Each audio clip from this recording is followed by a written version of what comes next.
হরে কৃষ্ণ। শুধু ভক্তবৃন্দ, একজন ভক্ত কমেন্ট করেছেন যে সবাই যদি সন্ন্যাস হয়ে যায় তাহলে কে কাকে মাদুকুড়ি দেবে। দেখুন, সবার ভাগ্যে তো সব কিছু হয় না। সবাই যদি ডাক্তার হয়ে যায় তাহলে রুগী পাবে কোথায়? সবাই যদি মাস্টার হয়ে যায় তাহলে ছাত্র কোথায় পাবে?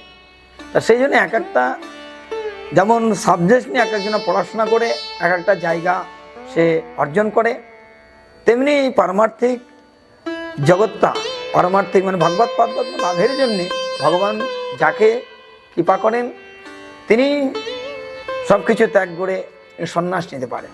সন্ন্যাস মানে সব কিছু নাশ করা। ব্রহ্মাণ্ড ভূমিতে কোনো ভাগ্যবান যে গুরু কৃষ্ণ প্রসাদে পায় ভক্তি লতাবে।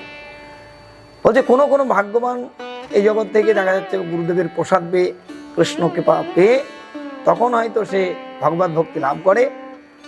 আবার বলছে কোটি জন্মে থাকলে ভাগ্য, বিষয় ছেড়ে হয় বৈরাগ্য।